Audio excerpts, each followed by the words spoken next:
doing a special show on Saturday because you guys kept demanding it. V. Greg Wilson is back. He is back. We also have CB Gold. What's up, guys? That's right. CB Gold's gold and gold. CB Gold's back. We got Don't even think about bringing that silver shit over here. Don't think about bringing it. I want to thank our sponsor. When you find yourself in need, trust in speedweed.com for overnight delivery service to over 1,088 cities across California. Everything, one quick stop. Flour, edibles, concentrate, topicals, vapes, and more. Sign up and use the code ROASTED for $10 off. Orders over $100 and more at speedweed.com. It's good. Big fan of the Speedweed. I am. I am too. I think they're great. I think it's brilliant. It is brilliant, right? Because a lot of times, just the most annoying thing about getting high is having to go to the dispensary. And sometimes you're at somewhere that's not your house, so you don't know who's got the good stuff around you. Yeah. You know what I mean? Now you got to go and you got to re-sign up and go through all that, and then they have shit in there. Forget it. Speedweed, they're going to deliver the good shit. It's so funny also. So sometimes, like in California, like when I go on the road, people are like, hey man, smoke this stuff. And I never want to smoke. I don't know about you, but I don't like smoking people that I don't know. Especially like if, oh yeah, absolutely. If I'm in some weird town or something. I tried that once and I wound up smoking crack. So do not smoke strangers' weed. You smoke crack? Yes, we were behind this bar and we're smoking a joint. It's just going around, and this guy shows up and he holds up what looks like a joint. He's like, hey guys, can we join in? And weed's a very communal type drug. It's not a judgy drug. Although this experience did make me very judgy. Because he goes, yeah, join in. And I thought someone in the group knew him, but nobody knew him as it turned out. So we finish our joint, that he lights his. I'm just going around like, hey, what is this got tobacco? And he's like, yeah, a little tobacco. So I'm like, all right, it's kind of a spliff, okay. And I'm like, why does it smell like burning plastic? He goes, oh, because it's got crack in it. Oh, Jesus. So then what did you do? I was like, what the fuck are you doing? I lost my mind. I shoved him to the ground. I was like, what the fuck are you doing? You don't just fucking give people crack. Are you out of your fucking mind? So I'm losing my shit. My other friends are now losing their shit. They're like, they're trying to drag me out of the situation because we're creating a scene now and we're smoking crack. And it's like everything was bad. So they're trying to drag me away from this person. I'm like, you motherfucker. But now my head just goes, bang. And I mean, it just like split in like 3 different directions. I was like, and then of course I was brilliant. I tried to drive. I think I tried to drive. I don't know. We wound up pulled over I think I drove maybe a foot and a half and I was like, I can't drive. And so then we got out of the car. We had to, get a cat. It was fucking horrible. I wanted to kill this motherfucker. So, be careful when out there smoking strangers' weed. When I was in New York, living in New York, there was this stripper that I picked up sometime, and like she's like, I want to get high. She's like, North Carolina, and the worst is New York because I think we went to like Central Park to buy weed or something, or like, it was. The Jamaicans? That was like down now on like 14th Street. Remember back then? You walk around, everyone's like, yeah, smoke. So basically, someone had a joke. They thought that it was the tobacco company sending people out to get you to just tell them to smoke. Yeah, smoke. So this girl, me and this girl started smoking, and we were like gonna hook up. And next thing I know, I was like, you could tell by the way it's not weed, the way it burns. Yeah, it just burns a different way. Yeah, and I remember watching myself hook up with her. And then judging myself, going, I'm not very good at this. This is awful. Yeah. So that was the time I bought weed in Washington Square Park. Yeah. Only it turned out to be just a bundle of paper towels. That's a wad of paper towel of like paper, and not even quality paper towel. That's what they not don't like quilted. It was just like the stuff that Donald Trump shot to the Puerto Rican. No, not those. That wasn't bad. It wasn't bad. Not bad. Not bad. Good joke. Solid joke. No, I'm telling you, that was a good joke. Not bad. That landed as a joke. Yes. Good work. That wasn't bad. Was it brawny? Was there a man on it with a beard? No, there wasn't. Was it quilted northern? I like quilted northern. But that's the thing about also legalizing marijuana is that you're also taking away all those things. Nothing cleans up blood. You're also taking away all those people buying fake shit. Like when you legalize marijuana, all those people that are buying crack by accident or oregano, or I was trying to be communal. Yeah, right, exactly. But yes, it will eliminate all those things. 100%. Although you gotta know it's pissing off everyone that's in jail for weed crimes. Like it's all like, hey guys, it's legal. Like motherfucker. I know a comic. Then why am I still sitting here? My friend did a comic, did a year and a half in jail. Yeah, that's horrible. Yeah. For weed. For selling weed. It's like that line in Half Baked. 10 years just for weed? All right, Okay, back to CB. Back to CB. That wasn't trying to be a joke. That was like... Bullshit. That was trying to No, be it wasn't. It was just it was the line from the You were movie. trying to get a laugh. No, I was good on the first one. CB go. That's actually not bad. You know The how, comedy cooler. That's pretty good. I like that. You know, it's not really what you want. You know how like at like the burlesque shows, they have a comic come on who like basically they have these hot chicks go on. They put a comic and at the like comic comes in and ruins the show. the comic come on to like get everyone's boner down. Like you're like the opposite. He does you get the comedy down. No, I should be between somebody, like, I should be after somebody that kills to try and bring them down a little bit, and then somebody can go on and kill again. That is actually It's perfect. We do that a lot, actually. Well, as a host. So, yeah, as a host, a lot of times you'll go in there and you'll simmer it down. You just got to slow it down, let that energy sit. The worst is when you have a host that doesn't realize that, and they're just like, all right, next guy. I'm like, hey, motherfucker. No, you have to do, especially if a guy kills on crowd work. Yeah. A guy does crowd work and Yeah, destroys. because then they don't want any material. Yeah. You know, there's almost, so you got to settle that down. And it helps if the other guy does a joke because it's not going to do well, but at least get their ear back in the realm of listening to jokes as opposed to just talk about us, you know, which I still love to do. There's a comic I know who's done comedy for like 30 years, a big comic, and he used to host at the Ha Ha. And it was the biggest bullshit move. He would go up there, do 30 seconds, bring up the first comic. The comic would then do 15 minutes and like struggle. Basically do the opener's job. Do the host job. The host job. And then he would go on to do 20 minutes after the first comic. I'm like, that's not fucking That's hosting. cheating like a motherfucker. That is not hosting. I did respect the hustle, but I'm like, that's not hosting. I'll host it for you. Let me just do the announcements, bring up the first guy, then I'll do 20. Yeah, that's fucking. That's literally going second on the show. So, Greg, anyway, I've been reading about you, man. I know me and Greg had a little bit of a falling out that was over some bullshit a long time ago. Yes, that was a while ago. That was water under the bridge. Since then, we're back to best friends again. Yes. You came to my wedding. What a great time. What a great wedding. So great. Remember that? Remember that, CB? Yeah, I was at home playing VR video games and masturbating into my mouth. Is that what you're doing, CB? That's what I was doing. And I didn't mean to actually masturbate in my mouth. I was just laying down at the time, and it just kind of went into my mouth. Now, CB, you said you were coming to a wedding up until the day of, and then you said you were sick. Now, were you really sick? Yes, sperm poisoning. How did you get sperm poisoning? I shot my load in my mouth. I got to tell you that virtual reality is fucking real. So you were playing VR, you shot a load into your mouth, and you got poisoned. And I kept thinking, whose fucking load was that? And then I swallowed it, and it turned out to be mine. Wow. Okay. Now, then you told me you were going to get me a gift, and now I have not gotten a gift yet. What were you planning on getting me? Not AIDS. That was the gift I was going to give you because, of course, we all know I have AIDS. It's in remission. I'm doing pretty good. I'm on the cocktail, and that's when I was like, I'm just going to not go and not give him AIDS. That's my gift. But that's a good gift because I don't want AIDS, so I didn't know that was my gift. So Muzzle tov. Thank you, CB. I appreciate not getting AIDS. So good. I'm happy for you. Now, Greg, you booked a TV show on Amazon? Yes, I did. It's for Amazon. It's a new Greg Daniels project. I mean, I don't know how much you could talk about it. We've done this a long time, and we've had a lot of big swings of the plate, and you never know what's going to actually turn into a show. The more you think like, oh, this is going to be a show, it ain't going to be a fucking show. And the more you're like, this is so fucking stupid, I guarantee you that's the project that's going to work.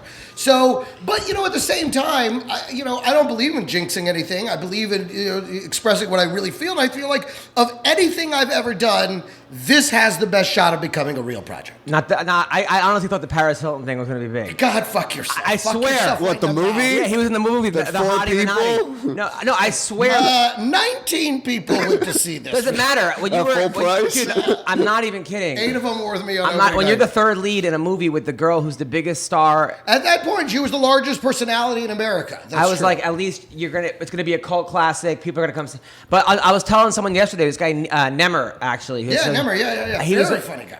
Funny guy, nice guy, and I was like, dude, I remember last year at this time I booked the show on Oxygen with me, D-Ray, Michael Blackson, I'm the only white comic on it. Yeah. And I'm on 6 episodes. It only had out of 8 episodes. And I'm like, this is it. That night, I go jogging because I'm like, oh, I'm feeling good. And I go to the comedy club. And people are like, oh, I saw you tonight. I'm like, oh, on TV? No, jogging. I got 6 people saw me on Laurel Canyon jogging. Yes. I'm like, and not one person saw me on Oxygen. Maybe do you? AIDS McCough over here is. You okay, buddy? Yeah. Okay. I was like, man, I should just jog. I should just jog all the time. Maybe I'll have a career. Because more people will be jogging on this fucking show. That's right. It was unbelievable. No, I'm curious. Like you said, you think it's going to be. You sometimes think like you get a hit show and you're like, this is going to be amazing. Are producers and the people that like have the end decision of whether it's going to make it or not, are they just completely opposite minded? Nobody. Like you bring in. None of the producers. You know what it is? It's a lot of decision by committee. You know, instead of one person with vision making the choice, there's a lot of people like weighing in on it, and you wind up with what is a compromised decision. And that ends up killing things that have vision and pushing forward things that are rather in the middle. And so that's what makes it hard to predict. And most of those people don't care. Like most of the That's what I wanted most to of the know. producers and writers and everything, they go from project to project to project. They're done with it. They do like a week on it. What's the next thing? But as actors or comedians, or sometimes even the guy who created it, it's like our baby. But they're like on to the next thing. The show that I sold, the network folded, Esquire, and I ran into that's right. and I ran into Greg Fitzsimmons who wrote on it. I'm like, man, I can't believe the network folded. He's like, it did? This is 8 months ago. He didn't even know it folded because he's just like, he wrote on it. Yeah. He's done. Next, you know, that's how most people are. the way But it to goes. me, it was like 13 years of hard fucking labor. Oh God. So anyway, so I gotta give a rest in peace. So last podcast, I talk about this girl that I was friends with, an adult film star. Oh, that's right. that She had just been at your show? came to the show Tuesday, died. So your comedy killed her. I killed that night. Your comedy pushed her over the edge. I was the rock bottom. No, I don't think it was my comedy show.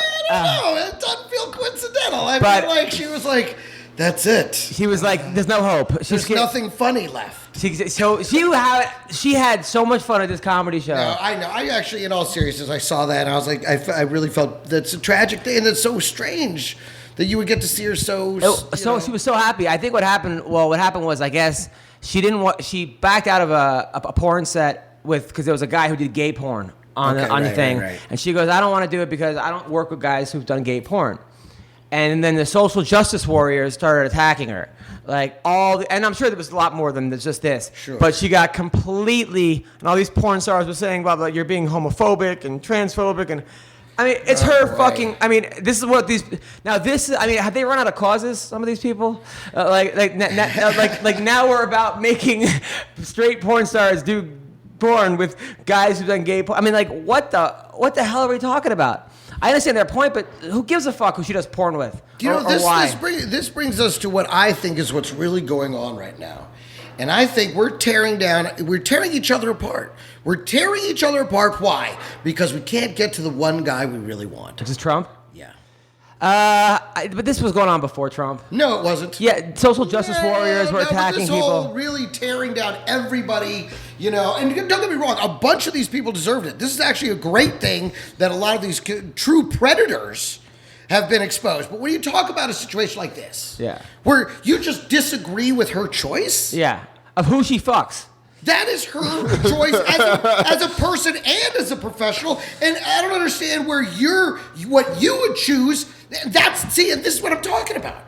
We need to go back to accepting each other. Yeah. We have decided that if you don't believe what I believe, you're a fucking animal. And now sexual predators, those are animals. Yes, put them down. Okay, but someone that just doesn't agree with you is not wrong. Yeah. And we have lost sight of our ability to accept one another. Why? Because of him. No, it's not because of him. It is because of him. God damn it. This was going on during Obama. There were plenty of social justice warriors. Yes, there was, but now what it's become now, this actual tearing each other apart. This is because of him. I was going to ask you about that, the whole sexual assault. Like some of these things, obviously, like the Harvey Weinsteins, the Roy Moores, the people that are accused of rape by 10 different people or whatever, obviously. But then there's like, we're lumping them all into the same category, which is like fucking ridiculous. And I'm working on like a bit about how just how men are just gross in general. Because, like, okay, let's say Louis C.K. was going up to women and saying, hey, is it okay if I masturbate in front of you? Which he was asking. Yeah. And some people were not saying polite. no. They were just like, well, and then he started jerking off, right? My bit was just shows you how gross men are. Because if Roseanne Barr was like, Adam, is it okay if I masturbate in front of you? I'd probably be like, that's what you want to do. As long as I don't have to join. You might, Do I have to Are you watch? kidding? I mean, I'd be like, wait a minute, can I masturbate in front of you? Like, do you want a pillow? exactly, like, Can I take notes? There's where it is. Yeah. that's what I've been doing wrong. Sure, go for it. But then of course, and then like even like the Al Franken thing, right? yeah. I mean the Al Franken of like, Before he was in public service, he was a comedian on tour. yeah. I mean, And I'm not saying what he did was right, but if I was sleeping and a girl took a picture of her grabbing my cock, Yeah. and then sent it to me, I probably would post it. well, here's the thing. I know a guy, a comedian, who was working on the new Mad TV, and one of the former female cast members came back, and on the set during the rehearsal, he was standing in for someone else. Okay, and she took him and shoved her tongue down his throat. Not in the script. Wasn't in the directions. Wasn't part of the scene. The director didn't say do it. Okay, she just did it. And then he was all taken. He was like, what the fuck just happened? And then she did it again. And then she did it a third time. And he has a picture of this. Now, he hasn't put it out there. He doesn't want to get tangled up in all this mess. But it's like... That's not right. No, what they did was not right. I'm just saying that there's degrees. But I mean, if he released it, what would the reaction be? Would everyone take this woman down? Probably. I think you're probably right. I think they probably would. Well, was she cute? Because people probably wouldn't believe that she said that like she forced himself on him. It really all depends. She wasn't not cute. I don't know. It's just the whole thing is just like it is crazy. Yeah, and I offer that up as a paradox. That's all. Like, I mean, what would happen in the reverse then? I mean, we have an evidenced situation. There's a photo that somebody took of it because they couldn't believe it was happening. I'll tell you what I don't like. What I don't like is like everyone is entitled to due process, right? You get charged with something, accused of something, you have to. It should go to court, or you should get. But now it's like anonymous calls are calling in and being like, "This guy tried to do that," and oh, he's done. And you're like, what? Can't we just at least? There has to be proof. You can't just accuse someone. People, because sometimes people are fucking batshit crazy, and they do make up lies. Not all the time, but you can't just. Someone gets accused. Did you see the Dustin Hoffman one? Yeah. My problem with that one was she was like, yeah, it happened so long ago. I was totally uncomfortable. But then he was super nice to me, and he was apologetic, and he was so great to me. By the way, I have this book available that I just released. And I was like, oh, come on. And that's not the book. And that's the problem is that those type of things are ruining it for people that actually are legitimately got assaulted and raped and this and that. Because then agreed. But I feel like we've gotten to the point where we're trying to tear down anyone who just doesn't agree with us, and that we can't do. We need to learn to accept our differences again. Yeah. And social warriors are part of that. Like, just because I disagree with you doesn't mean I'm wrong. And doesn't mean you're wrong. We need to learn to accept our differences. We need to start learning to agree to disagree again. Yeah, 100%. Like I'm for gay marriage, but I understand if people in their whatever religion aren't. That's their point. It's their choice. And we have that's the thing. Like middle America has to stop dreaming that we'll ever be like them, and we have to start dreaming that they'll ever be like us. It's not just middle America. There are plenty of people. But you know what I'm saying? I'm generalizing there to say the difference between, the red and the blue. Yeah. It's like we still need to be one culture and one. And I've always said our differences are what make us great. That's what keep us from being awful. Is having this incredible diversity. But we have to accept that. Like, okay, let's 1 second. Maybe people are going to hate me for this. But the whole Southern, the Confederate statues thing. Yeah. Right? It's like, listen, you don't live there. And that's your choice. You don't have to live in a place that admires that kind of culture. Yeah, but not everyone admires the culture. Plenty of black people do not want to see. Right. But at the same time, I mean, if that city, if all those people want it there, I mean, you don't have to live there. You can leave. Or you can accept that about where you live. I live in a town that, unfortunately, still loves this shit. I mean, do we have the right to tell them no, or just? I feel like we just be like, "Hey, man, it's your town. You do your thing." I think it's a little different with the statues because those were put up after slavery too, and just to kind of, it was a whole fucking thing. They I mean, they feel that way about gay couples, just walking around, gay marriage being legal. They feel the same way, but they need to learn to accept that, don't they? Yeah. Well, See, yes, it's so easy when it goes our way. When it goes our way, it's like, yes, of course. But when it doesn't go our way, see, that's what I'm saying. But if I put up a statue of some dude blowing somebody and put it right in front of somebody's thing, and every day they have to walk by and see a fucking guy sucking a cock when they walk outside. If the name of your town is Blowjob Dude, then maybe you should accept that Blowjob Dude Town. CB, is that where you're from? I actually was born just next to that in Nutsack Falls. You're from Nutsack Falls? Yeah, I grew up in Nutsack. I was born and raised in Nutsack Falls. By the way, since you've been gone, CB Gold is now the owner of a tattoo parlor. Oh, you did actually buy a tattoo parlor? Yes. Yes, that's right. I moved in and I just stayed there until they were evicted. Is that what happened? The whole squatters law? Is that? That's right, the squatters law. Didn't we establish this like 6 months ago? Yeah, we established That's how I do business. Yes. Squatters law. That's right. We did. That's actually how I got my girlfriend. Nice. That's Yes. good. Yeah, She was parking her car and I just got in. Really? Yes, she thought I was valet and then I just never left. And it worked. Yes. See, sometimes stalking works. She started to feed me and eventually we got to know each other. And she's in love. And now she loves me, that's right. That's cool. Nice. I mean, in her way. She loves me. Do you still live with your parents or no? Yeah, of course. I'm incapable of existing without support. That's well. I mean, you're making money in the tattoo parlor, right? Now I am, yeah. And where does that money go to? Bitcoin.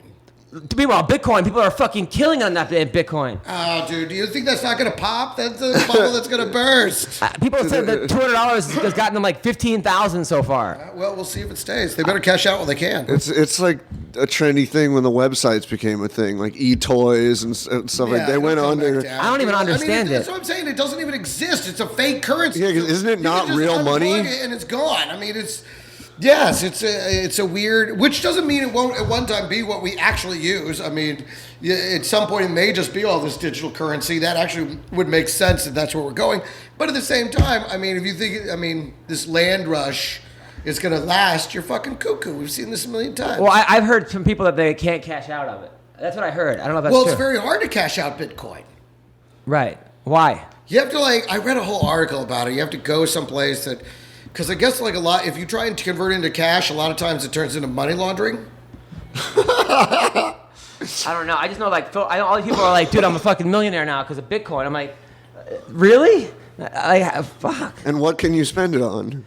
Hey, listen, I remember when they'd be like, oh, I launched a website and I got $1 million of investment money, and then fucking they went right through it and it was all over. Yeah. It's funny, when I was in high school, like all the kids were like, first they were all making money like on dealing drugs, right? Yeah. And then they went to like stock market. They all became stockbrokers. And then that fucking became, then they became real estate agents. And they just kept going to like whatever the hot thing was. And like half of them ended up in jail. All these like crazy. I'm trying to contact Mitch Clarke. It's not working right now. So Mitch, hold still. Now, okay, word on the street now is that McGregor is going to fight Pacquiao. In April. We have to stop with this shit. This is enough. Enough is enough. You can say that, but the problem is it's going to work. I'm going to buy it. It's another $200-300 million fight. Yeah, why wouldn't you? I know, but it's just like he's going to lose to Pacquiao. Yes, he's going to lose to Pacquiao. Come on, man. You don't think he's going to lose to Pacquiao's like 47 years old. Doesn't matter. Any version of Pacquiao is going to... Any version of Manny Pacquiao is going to beat Conor McGregor. This work? Hello, Mitch Clarke. Hello. Is this Hey, Mitch? how's it going? Hey, how's it going? You're on the MMA Roasted podcast. It's me, V. Greg Wilson, CB Gold. How are you?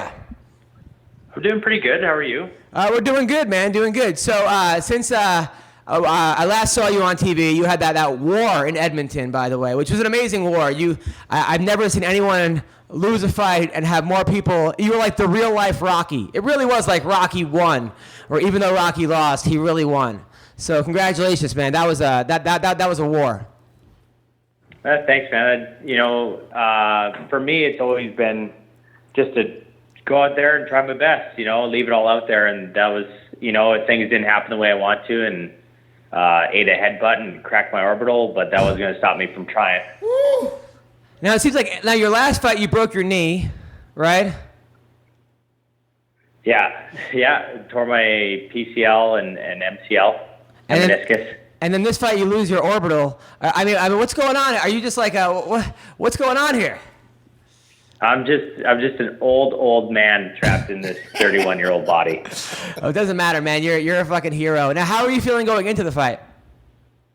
I felt great. I had a great weight cut. I had, a great training partner down at Jackson Wink, and everything seemed to be kind of on point. And that first round, I felt really good. I felt I won the round. And then second round, it was time to change it up and take him down. And we collided heads. And then it just kind of slowly started getting away from me. And, it sucks, but it happens.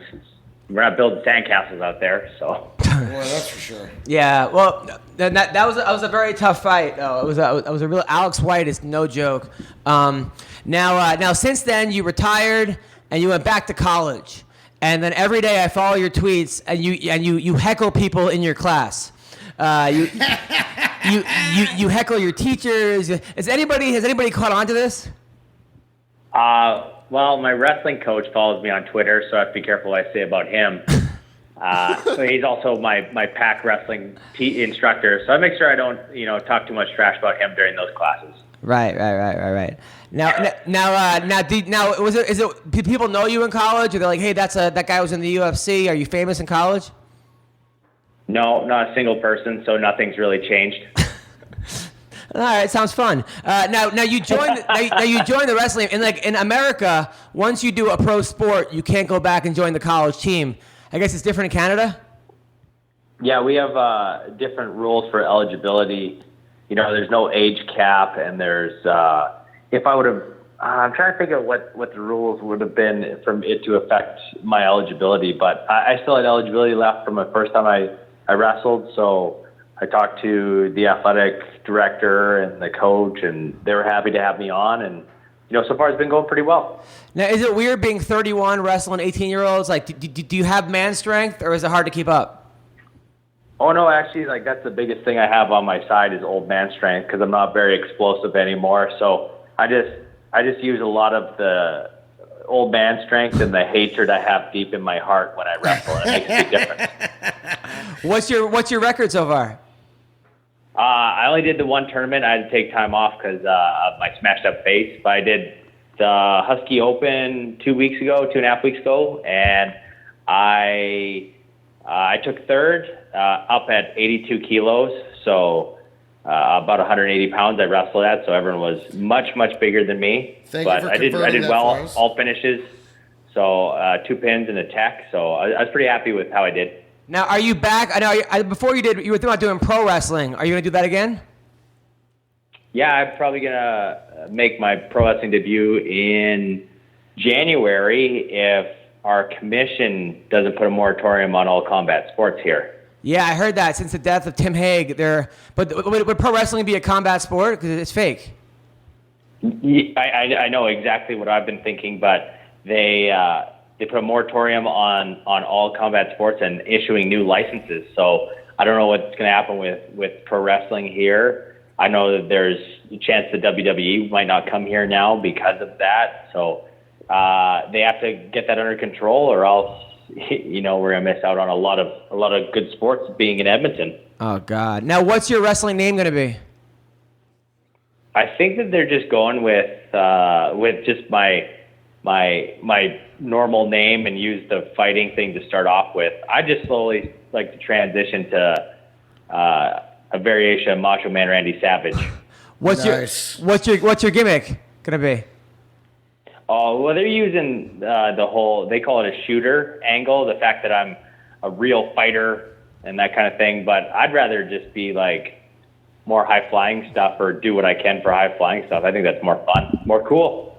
Absolutely. Now you're in college. Now, what school are you going to? The University of Alberta. Now, are you single? No, I'm not. I'm actually in a happy relationship with my significant other. Her name's Sarah. She's super nice. I like her. She's sitting right next to me. She puts up with me. She puts up with me being a total idiot. So, where did you meet her? In all honesty, we met on a dating app, Tinder. and it just turned out really well. I Nice. usually tell people, because she used to be my wrestling coach, my old wrestling coach's boss, that's where we met. But my wrestling coach didn't like that story too much because it made him. Because I'd say I was his boss now. How old is she? 30. Oh, nice. There you go. You always have hot chicks, dude. I mean, I'm sure this one's the best. But one thing you don't lack for a guy who looks like you do very well. Now the word is that McGregor is going to fight Pacquiao. What are your thoughts about that? Well, I don't like what. Why can't boxers fight boxers and MMA fighters fight MMA? You know, like I don't see why someone who's past their prime fights a guy with one pro boxing fight. Like, I don't understand. It draws away from stuff like the Rigondeaux Lomachenko fight tonight. You know, it took away from the Golovkin Canelo fight. You know, I like boxing for boxing. I want to watch boxers fight boxers. I'm going to watch the best boxers fight the best boxers. And the best MMA guys fight the best MMA guys. Well, it's funny you say that because actually McGregor is actually on the line right now. McGregor? What's the matter with me fighting Pacquiao when you're going to put on a wee little girly leotard and jump around calling yourself a savage? Mitch? That made me feel so uncomfortable. Of course you are, because you're giving up on the real fighting. Now, what do you think about Mitch Clarke, Conor McGregor? Mitch Clarke's a tough man. I like him a lot. It's too bad he isn't more intelligent. What do you mean by that? He's an idiot, that's what I'm telling you. The man has the brains of a baked potato. Wow, a baked potato. Mitch, And I love potatoes. that's now, Conor. Recently, there was a thing about you being on a date with who? What was that girl's name? Rita Ora. With Rita Ora. She said date night with you. Are you? And you have a kid at home with a baby mama. Are you banging Rita Ora? Rita Ora. I don't even remember Rita Ora. I banged so much that they're going to have to start calling sex doing the Conor McGregor. Wow. That's right. I McGregored the fuck out of her. You McGregor the fuck out of her. Out of all of them. You don't even know it. I fucked you twice since I've been here. Well, damn. Now, I also heard that. CB Gold is on my junk right now. Well, CB, get to work. Now, That's right, CB. Do a nice job, boy. It's so like ginger snaps down here. That's right. Snap your tongue on him, you wee little AIDS boy. no, Conor, I also heard that you pissed off the Irish mob. There's a word that, like, you knocked out an Irish mob boss and that they're after you and there's a bounty on your head. I don't know. I stay in the plane. I never get off. Oh, all right. Mitch, what do you think about that? What do I think about that? About Conor knocking out the head of the Irish mob or something? I don't know. In all honesty, the toughest people I've ever met have usually been Irish, so I'd stay away from it. Yeah, it's not. I mean, what the fuck? Is he unraveling and becoming? Is this gonna be John Jones 2.0? Where, I mean, first he jumps into the cage during a Bellator fight and smacks the ref because his friend won. Then he pisses off the Irish mob and there's a bounty on his head. Now he's fucking Rita Ora and she's tweeting about it. And now he's talking about finding Pacquiao. Well, I mean, he won the belt at 45, won the belt at 55, has defended it none times. What's going on, Mitch? Well, you got to think he's been able to do whatever he wants. You know, he's got no leash on him. He does whatever he wants. So basically, he's just pushing. He's trying to push the envelope as much as he can, see what he can get away with, in my opinion. What's next, Conor? What do you plan on doing? I'm going to fight the stewardess. What stewardess? The one on my plane. You're gonna fight the I'm stewardess? going to fight her, goddammit. I told her to load up on potatoes. Got it. Now, Mitch, do you miss fighting or what? One of my coaches from Jackson just sent me a text like, "Do you miss it?" And in all honesty, I don't. You know, I think, but also part of it is I'm so busy right now. I wrestle 5 to 6 days a week. I do pro wrestling. I still do Brazilian Jiu-Jitsu. I try and do my homework in school sometimes, but you know, I'm just so busy and I don't have time to really miss it. You know what I mean?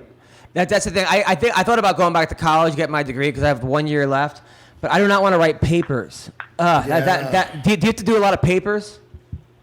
Oh yeah, like I just got a paper back, and it was like 6 to 8 pages, and I did pretty much 9, and I got told it was too long and got docked marks for it. So it's like, what the hell is going on? Fuck. So I did too much work. I don't even know how to write a paper. I don't even know how to write anymore. I don't even know how to write a paper anymore. Like going back to college, you ever like my handwriting is like a second grade Here's the handwriting. thing, though, man. It's been a while. Yeah. College has changed. Really? Yeah. A lot of it you just do on your iPad and whatever. And it's not nearly, I think, what you think it was. And there's a bunch of plagiarism websites where you can just download free papers. And That's true. I know. Have you, Mitch? Have you done any of that or no? Have I used the plagiarism website? No, not yet. What are these websites? Just go to I study for you, but that's with the number 4, and then the letter U.org. By the way, I gotta say, when my mom passed away, and when I was hurt, I was actually hurt. Mitch texted me every day. Oh, wow. Every day. Wow. To see how I was feeling.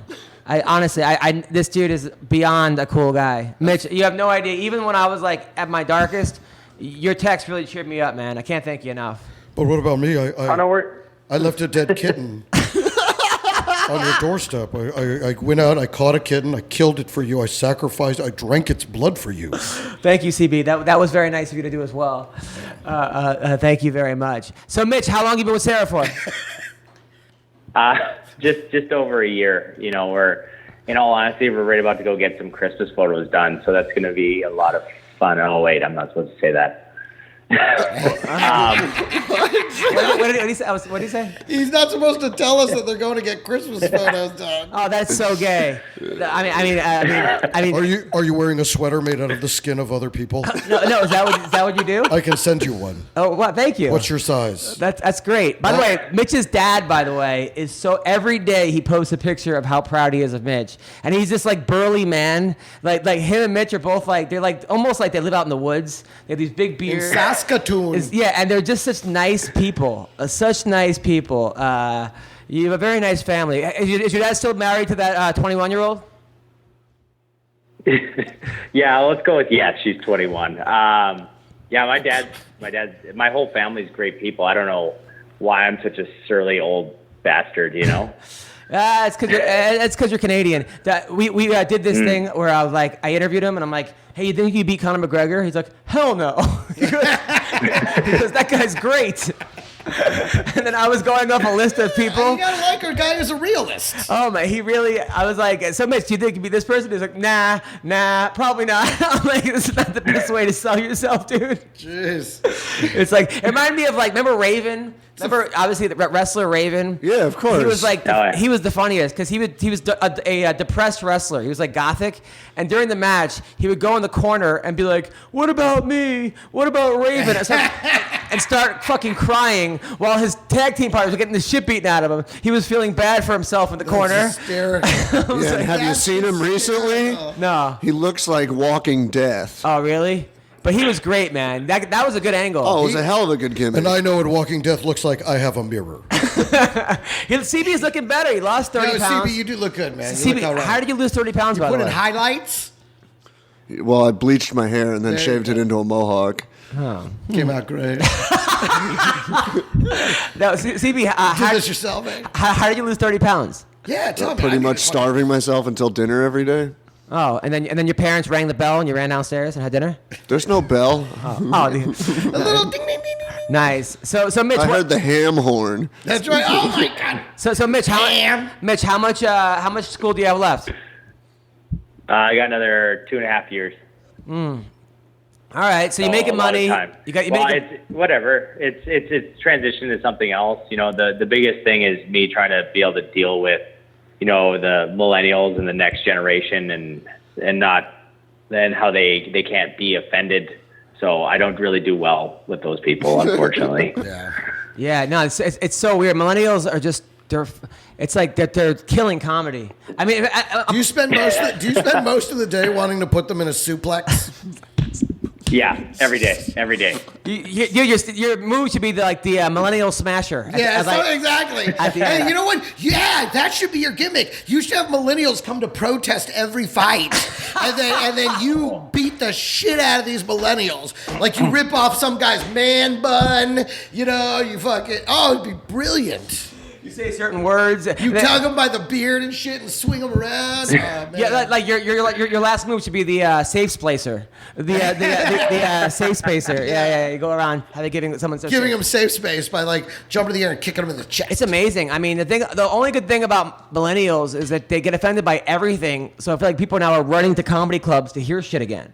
Because you can't hear anything anymore. Yeah, I mean, that would make sense. Although we can't say anything anymore. Everyone's all afraid. Oh, because everyone has their fucking phone out. Yeah. Yeah, it's fucking crazy. And again, this brings me back to we have to go back to just accepting each other.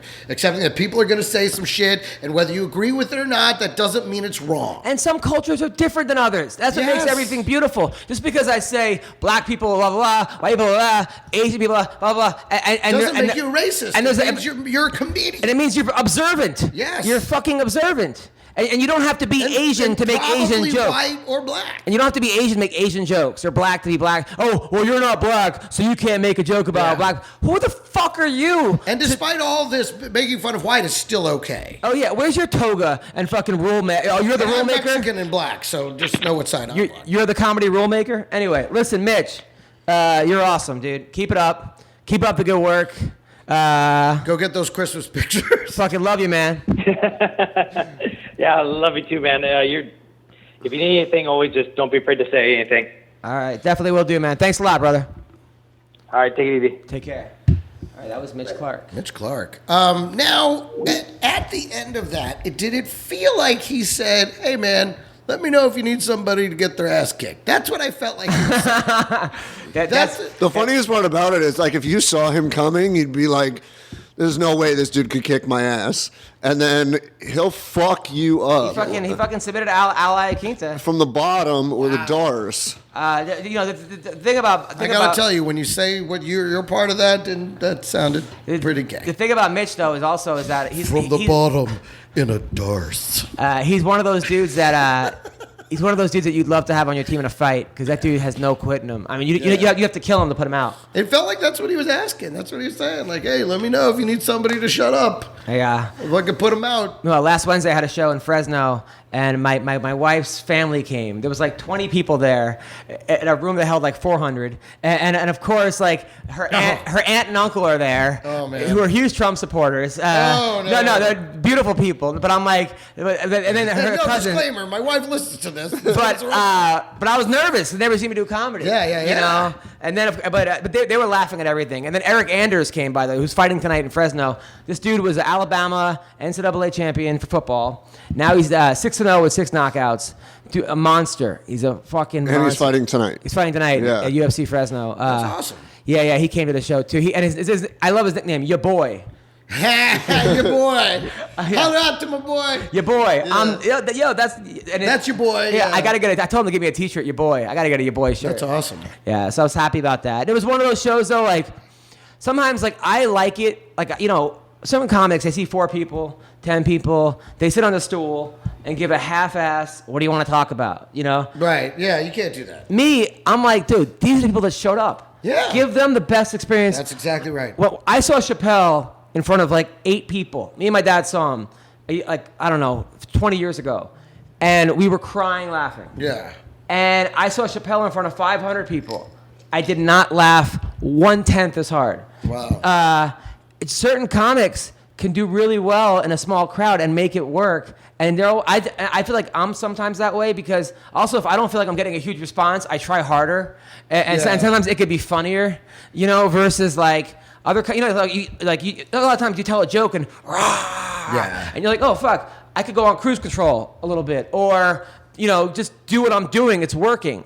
So, by the way, the Dime Bar is great for that because there's like 10, 15 people. Oh, I love it. I do Monday and Tuesday. By the Thursday show, I feel like I'm the funniest motherfucker because it's like working out with weights on. Yeah. You're running with ankle weights. It makes it that much harder. I can imagine. But some comics, like last week, this fucking girl came on.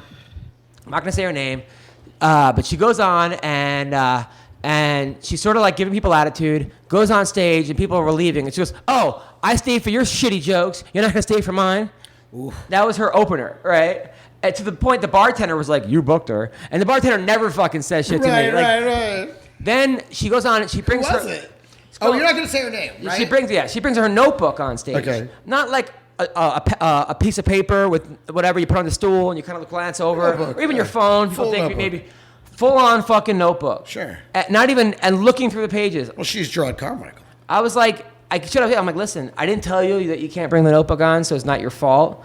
But please do not bring your notebook on stage. Oh, I didn't know. I thought it was that kind of room. Like, no, I'm never gonna have a good room if the audience sees someone bringing their fucking notebook. If you're Damon Wayans or you're Jerry Seinfeld, bring your fucking notebook. Yeah. Okay. Yeah, I'm happy you're there. Yeah. But if you're some chick that's like barely featuring for anybody, don't bring your fucking notebook. What's wrong with these people? And how fast did she get bumped? She didn't get bumped. She fucking. Did you cut her No, I set got short? bumped for her set. The reason, Greg, the reason I put you on. And then Donnell came in and he bumped me too. And Greg, then, the reason I put you on after Donnell Rawlings, number one, he brought Chappelle the week before, okay? So I kind of was giving him, and plus it's Donnell. But also, I knew you can follow No, him. it wasn't that. It was that you had bumped me earlier. If you just let me go up earlier when I got there. I should have done that. You bumped me for somebody else that you shouldn't have, and that's what I was mad about. Not Donnell. I love Donnell. It was about Justine? No, yes. I thought you were mad about Donnell. No, I was mad about the other thing. Whatever. Listen. Because I'm like, dude, her, you're putting her up in front. I can't. Okay. I should have put you on, but. Of course, Donnell. But but the reason wasn't. Also, the reason was that you're one of like 3 comics in the country that I know that could kill after anybody. I wanted to work on new shit. I didn't want to have to try and, oh man, let me fucking put on my tap dance shoes because I fucking got to follow Donnell. We both could have dealt with that better. Yeah, you're right. I did coke out of a girl's asshole. Listen, coke's so good, you'll snort it off a toilet you wouldn't shit in. That's hilarious. I should put that on a t-shirt and sell it. Yeah. And on the back, sweet, sweet Struve. Sweet Struve. Give that sweet Struve. We got to meet Struve one day. I want to do coke with Struve. Can we do Struve with Struve? Do you know? By the way, he's not fighting anymore. He came to my show. Speaking of coke, Judy Browning came to my show. I know. I was like actually mildly disappointed I didn't show up that night. But like, where the hell did he surface from? He lives out in L.A. now, and he's. Does he live in the sewers? No, he's trying to do well. He happens to be a pretty nice guy. I think if there was a. Maybe someone was bipolar. Maybe it'd be him. But he, talented guy, nice guy, reflective guy. Guy couldn't have been nicer. Didn't present himself well years ago. When you go on these reality shows, try to get sometimes airtime. People can be different than they actually are. And then also like if you're all of a sudden on a reality show and you become the asshole, and then you're getting all the camera time. Yeah. Guess what? You're going to be that asshole all the time. That's what, when I was on Last Comic Standing, they kicked me off 2 years in a row. So then in my 3rd year, I was like, I'm going to be the asshole. And I'm like, I'm better than every comic here. And they put me right to the fucking top. And then I'm like, shit, now I'm going to be hated by everyone in the world. So I was nice. Every time they asked me a question in the house, they were like, so what do you think about, I mentioned like, I work with kids who have cancer. And I didn't think I'm a wrestling coach. And then guess what? They stopped filming me after that. Yeah.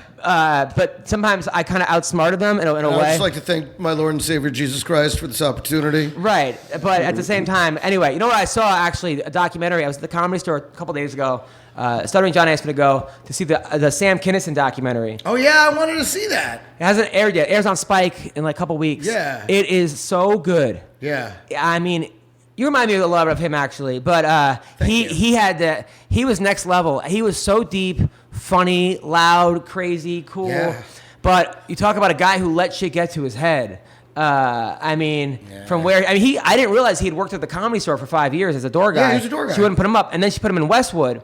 And then one day, Mitzi was getting slapped around by a comic in the parking lot. He went over, beat the shit out of the guy. Mitzi made him the manager the next week. And that's how you get ahead. That kind of helped his whole career. Listen, the ladder's different for everybody. But talk about guy who cocaine and all that. Like, holy shit. I mean, some of his performances were like... And that's the thing, I joke about cocaine a lot, so people think I do it all the time. And I almost never do coke anymore. On Tuesdays. But now, that being said, I am planning to do it tomorrow. Didn't he like prank call? Really? Why tomorrow? A little tonight, maybe a little more. Why?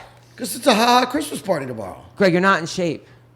You're not in great shape. How am I going to get there if I don't do Your that? body is not healthy. That's the only exercise I get. Your body should not. I'm kidding, man. Don't do that shit. If something happened to you, I'd be very upset. I know.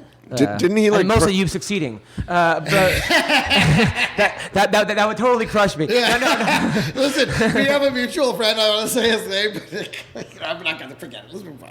What? You just I'm not going to. What? He's doing well. He's succeeding. No, Or- I'll tell you later. all right. I can't tell you that. It's just between us. We would be the only ones to get it. Is his name Ben? No. Oh, okay. Now, all right. So anyway, yeah. So let's talk about some fights. Last night Invicta. You watch Invicta? I did not. I was out for my girl's birthday with a bunch of her friends. What did you get her? What did I get her for her birthday? Yeah. I got her 2 pairs of earrings. I got her What were they made of? hilarious. They're mostly made out of cat's bones. Well, kitten bones, technically, because they're the most pliable. Why did you get her earrings out of kitten bones, CB? Because the young bone is so you can bend it very easily. It bends very easily into whatever shape you want. The older bones are hard to work with. I've tried all ages. So you got her earrings. What else? I got her earrings. She wanted to get like a facial treatment from my mom's facialist, so I got her a gift certificate for that. Your mom was a facialist. Is that a real word? My mom, I don't know if it's a real word, but she has somebody that comes over and Yeah, I get it. And gives her a facial? the in-home thing. So, I knew where that was going. You know, the problem was you said they come over to your house, and you just said she goes to a But spa. she does go to her house. She goes to a spa. My mom's lazy and Jewish and rich. She doesn't want to leave the fucking house. Somebody's coming over a facialist. somebody comes over and gives her. Honey, I need you to go out for a few hours. My facialist is coming over. My dad's never home. Yeah, even What are you telling me for? I'm in Toledo. Jesus Christ. Why is my dad in Ohio? My dad's in Toledo. Why is his I dad got the Jackie? facialist coming over. Why is his dad Jackie Mason? And but go on. All right. And then I've already paid for, even though I don't have to, but I paid for her to get any tattoo she wants for her next appointment at my shop. Did you work at a tattoo parlor? What? Why do you have to pay for that? You work there. Because I still got to give money to the shop bank account and take care of the artists. I mean, it's mine, but the artists don't work for free, Right. so I'm going to take care of them. And my mom also got her this makeup she wanted, and I also told her what her Christmas present is. So around Christmas, she's allowed to go. So one of handle her that. birthday gifts was you telling her what her Christmas gift will be. This got to be a good gift. Yeah. But, What is this? But- What is this gift so good that telling her about it? not is AIDS. its own? Not giving her AIDS. Not is that Well, what it because is? she already knew, but I wasn't going to give it to her for her birthday, so it's like a Christmas is present. It's a $1,000 shopping spree. Oh wow. That's very nice. Okay. Much better than my gift. A $10 shopping spree, fucking 99 cents. My gift cost me $200 to pay for his fucking plate at the wedding. I'm fucking negative $200 so far. I got negative $200 so far. But that's nice. A $1,000 shopping spree. Is she 11? Are you That's a lot of money for a taking her to shopping Toys R Us? Yeah, Like, go wild. No, I'm taking her to Topanga Mall, handing her $1,000 in cash, and going go shopping. That's pretty good, man. Good While job. I go shopping and buy myself a bunch of shit. Right. What are you gonna get? I'm Did probably your father die? no, Oh, okay. A lot of cash flying. Yeah. and it's Grandpa that has the money. Oh, is that right? Oh, your mom's dad. Yeah, That's right. The rest of my grandparents Now, did have he die? passed. No, I saw him on Wednesday, and he handed. Dude, those guys hold on forever. You know what? It's that firm grip on the money. I mean, no, actually, no. We had our family Hanukkah dinner because when Hanukkah comes, we're all going to be in separate places, and he gave us all our individual Hanukkah presents. And So does that mean 7 gifts or 1 gift for Hanukkah? For I get one from him. My family never really did like the 8 days, like a Right, gift yeah, every yeah. day, because we're all a bunch of greedy Jews. That makes sense. So you got 1 gift for Hanukkah. I got one gift from my grandfather and Was it a $1,000 shopping spree? $15,000 Wait, your grandfather gave $15,000 for Christmas? for Hanukkah? Hanukkah. Yeah, he gave $15,000. $15,000 to everybody. Great gift. Everybody got 15 grand. Everybody gets $15,000. So and I haven't got a wedding and then gift yet. That's when you were like, Trust me, it's coming. Yeah. So wait a minute. I so swear. That's when you were like, 15 grand. No, and I'm also, died. 15 grand. but I'm also spending. $15,000 for Hanukkah? I've never heard of that. That's insane. Last year it was 14 grand, but the tax laws changed, so now it's 15. What tax thank laws? you, Trump. But the Hanukkah tax laws? No, it's something about like gift tax. Like if you go over a certain amount, you have to pay for giving a gift. Really? Yeah. Fuck. I never got a $50,000 gift. I would never know. Have you? No one ever just gave me 15. My gifts to my friends are I don't have to buy you a gift. You don't have to buy me a gift. Like we have Right. agreements. Like no one gets other gifts. That way we're all good. I'll bring a bottle of Jack to your party. That's my gift. My wife, she says she gets her family gifts. She's really into this, but then signs it for me. And they're opening it up. They're like, "Oh, thanks. You shouldn't have." I'm like, "I didn't. I have no idea what the fuck is in that." At the last That's minute. just a better person than I am. What do you want me to do? At the last minute, you're like, Bree, what do we get him? It's embarrassing. Just so I I don't have look to act like stupid. I knew what. I think I Yeah. You're like, oh, I thought you'd love it. I was like, what did we get from? Yes, enjoy. I have Yeah, I no thought idea. you'd love it. You're like, good. And So she think buys twice. gifts for my family members and tells me, "Oh, by the way, we got your dad Well, that's this." the beauty of marriage. She's like, all right, she's filling in the gaps. She's thoughtful. Yeah, she's like, listen, he's bad at this, so I'll be good at it. That's what you want. She's like, "Adam, when's Hanukkah?" I'm like, I don't know. Well, first of all, it changes every year. Sometimes it's like in May. Sometimes it's like Dude, sometimes it's around Christmas, and sometimes it starts. Hanukkah is in May. it's like the weirdest. It doesn't make sense at all. Yeah, it does, because it goes by the Jewish calendar. It goes, it goes by the Hebrew calendar. Sometimes it's like the day after Thanksgiving, and then other times it doesn't start till almost Christmas, and nobody ever fucking knows. When are you guys just gonna give it up and be like, you know what? Maybe Jesus was the guy. Because it's a happy Christmas Kwanzaa. I don't know, man. It's crazy. By the way, so Tuesday, what are you doing Tuesday? This Tuesday, working You working at 4:00? in the afternoon. Yeah. Probably why. The Paul Revere Middle School wrestling team. We have our first match. Oh, wow. We're supposed to have it on Friday, but the fires. The kids got out like 4 days of school. But I'm so excited. They asked me this year. They have a new rule. They don't have to wear singlets anymore. They could wear like MMA all nude? stuff. Yeah, all nude. This is real Greco-Roman. I was gonna say, This is they're going real Greek Greco-Roman. Greek style. No, I get it. they asked me, do you want to? That's some young. No, they're young- wearing like that's shorts, some- like combat, like MMA shorts. Oh, okay. And like a rash guard. Yeah. And they asked me like, "Hey, do you want your kids to do singlets?" Or that? I'm like, "What fucking horrible coach would make their kids wear singlets?" if they didn't have to. Yeah, people are worried about the fingers getting caught like in the shorts. I'm like, whatever. We'll worry about that when that happens. Yeah. But I guarantee half the coaches in America, probably a lot of them, are like, "No, I had to wear a singlet. It toughens kids up." No, I would imagine that's probably true. They're like, no, real wrestlers wear singlets. I'm like, fuck that. First of all, more kids are going to join the team. Yeah, They're going if to you come to don't have to wear that matches and they're going to fucking- be like, "Oh shit, they get to wear Yeah. that." So I'm very We excited. look like a real badass now. Yeah, unless we get our asses kicked. yeah, you look like an MMA guy instead of looking like, Oh. We have like this- you're wearing a fucking romper. Like you're hiding from Jared from Subway. Does that thing have, does it have snaps in the crotch? Is it like a baby? No. Does it have a hole that you can shit through without taking it off? Bip, bip, you know, and then you're like, oh, thank God, I had to go poop. Well, coming from the same guy that has a timeout boner. Remember you said there was Boner timeout is the real thing. Which, by the way, Yes. technically speaking, did you see the mid-fight finger bang between Felice Herrig and Courtney Casey? Yes, I did. Was Somebody that tweeted it to me. was that the greatest thing that's ever happened to you in Quite a MMA? finger bang. It was a deep one. Was it really? Well, no, I was talking about when they were flipping each other off. Oh, then who did I see? Then I saw somebody say, somebody tweeted Did me you a see? big finger Are you bang. thinking about Magana's tit that popped out? No. It was a nice nipple, by the way. Because I saw one. I swear someone tweeted me a fucking mid-fight finger bang, and I was like, oh, that's fucking in there. It may have been dudes. Dude, I'm not gonna lie. I rewinded and was fucking it? filmed that. What, the finger bang or the nipple? No, the nipple. Magana got cut, by the way. She lost 5 in a row or 6 in a row. 6 in a row. But still, Oh, hey now, yeah. I'm surprised that doesn't happen more. well, they say most girls wear. You said wear like 3 They bras. either wear 2 tops and a bra, or like a bra and a top, so it doesn't happen. But meanwhile, this Magana decided differently. meanwhile, this kid on my wrestling team, right? So my athletic director was like, "Hey, we got a new kid on the team. He's from Russia, right? Dude's right off the boat. Like I'm like, how much do you weigh? He's like 62 kilograms. I'm like, great, perfect.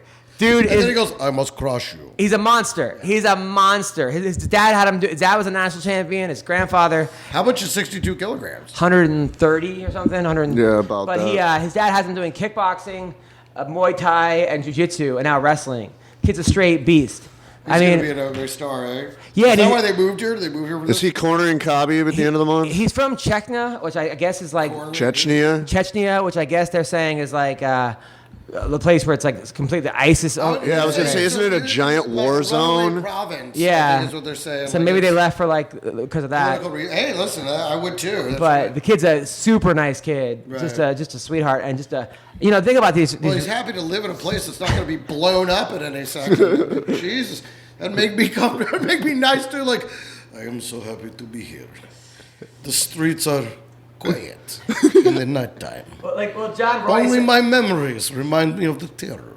like John Roy said that like he had a joke about how you can't intimidate in the NBA those guys Yeah. because like what do you say like oh, come on boy you don't want to come here man this is I'm from the streets. He's like my entire family was blown to bits. Exactly. There was massive revolution, gunfire everywhere. Yeah, that guy's not going to be intimidated by your fucking. We played soccer with decapitated heads. Yeah. Well, that's what you did anyway, CB. Yes, but it's legal over there. It's crazy. I know there's just, but it's a certain toughness these people have that we don't That's appreciate. true. No, the weather is even tougher. Yeah. So. By the way, you think these fires are man-made? You think someone's starting these? Yeah, I think Russia's doing it. I'm not kidding. It's the kid that came I over. really do. Listen, I am sent here to play with Mitches in the woods. Wait, That is awfully coincidental. Wait, based on what you think Russians are? The Russians set the fires to create the chaos. This is what they want for America. This is their vision. The Russians. You think the Russians are causing the fires? Yes, I think the Russians Based set the on what? fire so that we would complain about Trump not helping us out and create division in our country. There you go. I don't think the Russians are setting fires They set fire. in California. Yeah. It's that kid on your wrestling team. Why wouldn't they go to the White House? I am so nice. I love to wrestle. Oh, Zippo lighter. This one light even in wind. May I borrow for 24 hours? I don't think that's happening, but I understand. It's an interesting perspective. You actually think that for real? No. Oh. But people are thinking it's like arsonists. It's like going around. And that I do believe because it's awfully coincidental. These fires, these areas, like And it's cold as shit outside sometimes. It Like is very strange. But somebody's sitting there with a magnifying glass under the sun, just trying to ice up or fire up the plants. So anyway, you're tuned into the Comedy Cooler. CB Gold. Anyway, last night Invicta went on, and I thought the other girl won. The girl for the main event, it was Maya. Needvich. Yeah, Needvich, I thought won. I thought she got screwed in that fight. It was close enough where you could argue both ways. I'll tell you though, Mackenzie Dern, right? So this girl's a world champion in jiu-jitsu, hot from Brazil. Everyone's like on her, and I think that she's got a long way to go. So do I. But they have to match her up so carefully because I don't think that. If she would have fought the girl she fought had like 6 or 7 losses. Yeah, but I thought Colleen would have done a little bit better. I mean, I watched that fight, but going into it, I was like, Colleen Medeiros is not one to fuck with. Like, we've seen her fight live a few times, but people are like, she needs to go to the UFC now. I'm like, no. Any top 10, she'll get killed. She'll get killed, and she's got to get her weight on point. Because it's either, sometimes she's trying to go to 115, she can't make it. Sometimes she's going to 125. Even that was a tough cut. Great butt, though. Her butt is jiggling. I could see the hype between No, she's hot and she's a sweetheart. She really is a nice girl, but she does have a long road to travel. The hype train is gonna be on the tracks for a little while, but don't go to the UFC too fast.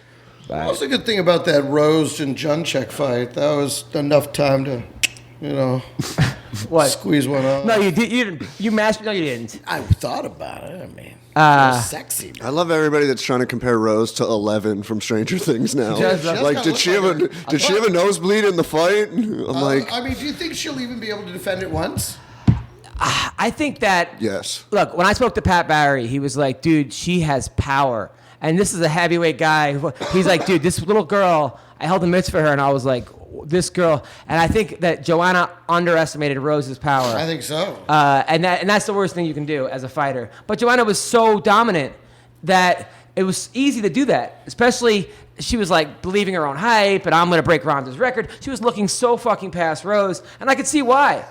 But I think in a rematch, which I think Joanna should get a rematch. Oh, absolutely. I think Joanna wins the I think so, rematch. too. But if the UFC was smart, they would not make that fight because I think Rose is way more marketable than Joanna. Yeah. Joanna doesn't speak English, from Poland. Rose is adorable, beautiful, like sweet, mental health advocate. By the way, with long hair, she's gorgeous. Yeah, I've no, seen you her. can see it. Yeah. Yeah. Somebody photoshopped that and tweeted to us. So, No, you could just Google old photos. She's only had the shaved head the last few fights. Gorgeous. Meanwhile, so GSP vacated his title, which I wrote a joke. He actually vacated more titles than McGregor defended. And now, which I think is good because he was not going to be successful. Well, he now has ulcerative colitis too. What is that? I'm not 100% sure, but I'm pretty sure it has to do with like, yeah, Really? it's something to do with your colon, and it's bad. Like it's rough to Maybe he'll have. fight at 125. Dude, he's gonna be the first person to submit somebody via fucking shit face. Ah, fuck. So anyway, GSP, who I think is one of my favorite people, now it makes sense though. 85 because it's gonna be.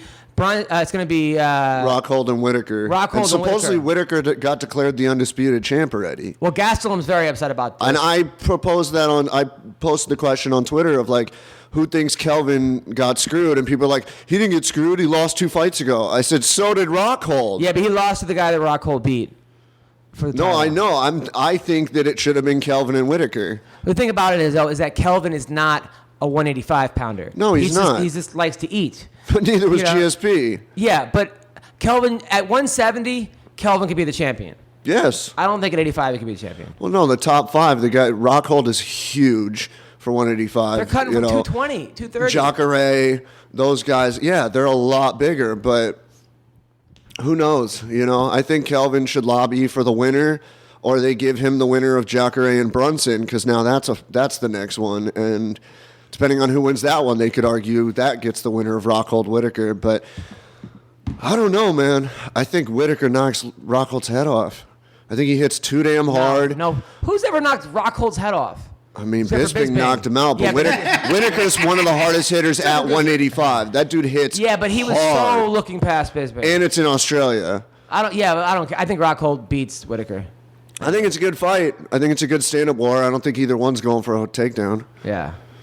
I don't know. I think But there's- Rock takes paper. Rock takes scissors. Scissors takes paper. But that's not even the main event for that. Oh, wait, yeah, it is. I was thinking of 220. I got Cyborg. Really? Yeah. I mean, it's hard to not see that. But I think if anyone could give her trouble, it's... I think this is the best matchup in the women's 35-45 divisions. I don't think... I'm going to be in Vegas that week, by the way, doing the LA Comedy Club at the Stratosphere. I just hope that weekend sells. I don't know... I don't think it will by because the way, no secret, I'm hot for Holly Holm, right? Yes. That's out there. So. I think she's married, though. Oh yeah. So, doesn't mean I can't be hot for her. Do you think right? that I can still be hot for her? I'm still hot for a lot of married ladies. do you think that Cyborg beats Holm? Oh yeah, all day. But that doesn't mean I'm not going to enjoy it if there's a good mid-fight finger bang. And I don't think it's going to the ground. I think there will be. I don't think it's going to the ground. Cyborg will take her to the ground at some point. I hope that Holly Holm wins. I mean, Jackson's really smart. They're going to come up with a really good game plan for her. And Cyborg's getting old. She is getting old. I mean, I've seen her training videos, and I've been talking to Ray a little bit, and she's looking good. So I'm excited for this fight. I just wish they would have gotten a better main event than that. I think it's a great I also fight, hope Khabib but fucking shows up. Yeah. Khabib and Barboza is another very intriguing matchup. I think Barboza has a chance to dethrone the undefeated record of Khabib. Really? Why? Because Edson is just super quick. He stays at range, good footwork, good head movement, and just throws crazy wild kicks from a distance. Khabib's got to get close to get that takedown, and it's not going to be as easy as people think. Has he ever not gotten a fucking takedown in MMA? He grabs you. He's got. I'm telling you, this little. No, kid, I know, but he 12 years old, has to grab you. It's a different. These Russians. Wrestling the bear. It's different. It's He like, ha- Can I has- say something, CB? I know I bust your chops a lot, man, but your analysis is really fucking great.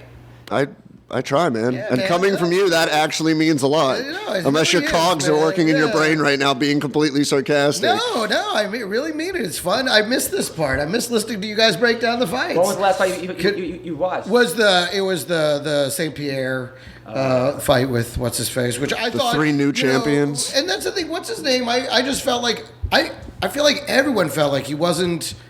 He was such a beatable champion anyway. Like he just Bisping? Bisping didn't have a lot of variation to his game. He was a big underdog. And so it looked. I mean, with George St. Pierre, I'm like, if he's anywhere near healthy, George St. Pierre shouldn't really. No, have but he was struggled. coming up a weight class. He hadn't fought in 4 years. Well, that was the years. thing. The big layoff, that was the big X factor. But generally speaking, he should have had the tools to beat him pretty handily. Well, you know what? I thought Bisping was going to win until I saw that he was 3 years older. Every time Bisping I was defended like- his title, I was shocked. He never defended it. Yeah, he did. Yeah, he did. guess He so. was. Defended against Hendo. Yeah, which I thought he might have lost that fight. He might have. That was very close. But that's what I'm saying. Like, I was always surprised. Like, I can't believe he's still the champ. So we're calling Don Frye now. Let's see. Oh, if, this will be good. Let's see This if Don guy- Frye actually picks up. I don't know if he's gonna pick up. It's a Saturday. We don't know what his. I don't think he knows it's Saturday. He may not. Yeah, Don Probably Frye. out ranching from the back of a Cadillac somewhere. Don Frye has Don Frye time. You know, he does what he wants. Dude, so he was. You see that thing where he kept trying to hit on Misha Tate during that speech? No. He was doing this, What like about he was Zingano? inducting someone in the Hall of Fame, and his entire speech was like, Misha Tate's here. We make great-looking kids. I just want to. You're a fine piece of meat. It was like It was like. And then he left a love letter for Kat Zingano at the LFA fights because she was commenting. So she went in to do an interview with one of the winners. She comes back. There's an envelope there from Don Frye with his phone number, and inside was like a love letter of like, I want to take you out on a date. And Kat Zingano posted the whole thing on Twitter. It was my pretty God. funny. He's got a lot of balls, but before he did that, he was hanging out with Shannon Rich. Oh, by the way, there's a. You're right A about that. thing. $50,000 bounty to beat There's a Shannon Rich. promotion now called Gender Wars, where it's a guy versus a girl in the main event, and now they're also doing, if you beat Shannon Rich, you get $50,000. Shannon Rich has lost 125 fights. In the last 12 minutes. Yeah, he either wins by knockout or loses in the first round under very shady circumstances. Right. Like he kind of gives up a little bit. Like I don't know, he kind of leaves his neck out for you to kind of put him in a standing guillotine. He lost by standing guillotine 6 fights in a row. At least. Maybe he needs to join the middle school wrestling team and learn how to do a proper takedown. At least make the guy earn it. Are you saying this guy might be for sale? Is that what you're saying? Yeah. Okay. But I don't. Hello. Hello, Don Frye. Hello. Yeah, How's it going? You're on the NBA Roasted podcast. How you doing, man? I'm doing good. How are you? Good. What's new? Nothing much. What about you, partner? Doing good, man. Just moved. I got married. I'm just with the wife. Coaching middle school wrestling. Doing comedy. Just living the American dream, man. Living the dream. Wow, congratulations. Now, I got a couple questions for you. Number one, you're a legend. Thanks for being on the podcast. That's not a question. Number two, you called out Mike Tyson a couple times on the undercard of McGregor versus Mayweather. Did Tyson ever respond to you? No, I don't think anybody ever read it to him. So, you know. So I didn't get it, which is good because my shoulder's not ready yet. You know, I gotta get my shoulder replaced. So maybe the next time McGregor and Mayweather fight, we good. Now, how do you think the fight would have went between you and Tyson? Well, right now he'd kill me because I don't have a right arm. You know. Yeah. But you know, I think once I get my arm back together, I think it'd be a good fight. Yeah, that'd be a great fight. That'd be a great fight. Now, my other question is that you during your speech for the Hall of Fame, you asked out Misha Tate like 6 times. Said you wanted to have her baby, or her to have your baby. You guys would make some great babies, you know, and you wanted her to ride your mustache. Did anything ever come of that? No, I got a letter from her attorney saying to stay away from her and never mention her name again. You know, so. Really? No. Oh. But she didn't respond, so I figured, you know, no sense in talking about that one. You know, it's all paid, man. It's that. Yeah. You know, that night she was running around with California kid there, and she chewed my ass because she said, "What the hell? You forget all about me? You're chasing somebody else." And I said, "Lady," I said, "how old are you?" And she said, 30. She's not gonna settle older than you, And, by the way, I hear you got a good-looking mom. Anyways, have her give me a call. Yeah. Nice. Nice. Now then, CB said that you wrote a letter to Kat Zingano. How'd that go? What's that now? Our co-host said that you wrote a love letter to Kat Zingano. When the hell did I do that? At the LFA fights in Arizona? At the LFA fights in Arizona? I wrote her a love letter. Is that what happened? I saw on Zingano's Twitter that you left an envelope at Zingano's commenting table with your name and number on it. Yeah. Well, yeah, that was because she had mentioned the gym where she works out, might be interested in me doing a seminar there. Oh, there you go. See, yeah, there you go. So she presented it differently. Got it. That's all that was for, man. Don, these women don't know. These women can't handle you, man. You're too much of a man for these girls. That's the truth. I know this generation. They want somebody they can boss around and they can slap around. Geez, there's no women that can handle a man anymore. That's the truth. They want to wear the pants. They want these guys with tight jeans and man buns who listen to The Used or some shitty band. But guys like you're a guy that went to Japan and fought and like had some of the greatest fights in the world and you entered a K1 kickboxing event without ever throwing a kick before. That's some man shit right there, man. Man, wasn't a very smart man shit. But yeah, that's what. But these women, right? These younger girls, they don't appreciate a guy like Don Frye. No, I mean, if nothing ventured, nothing gained. If you don't do something stupid in your life, you don't have any scars and you don't have any stories. So, geez, I got carpal tunnel syndrome from sitting on the Xbox all day long. Yeah. Wow, that's a hell of an injury. CB, hear that? now the Bellator heavyweight tournament, right? Bellator is doing a tournament. I don't know if you know Greg, and it's who's doing the tournament? It's Mehmet Trion, Roy Nelson, Ryan Bader, King Mo, Chael, Rampage, Fedor, and Frank Mir. And, okay. Who do you think wins this tournament? I don't know. It doesn't sound like it's very interesting, does it? Try it. Let's see. Sounds like the cast of an Expendables spinoff.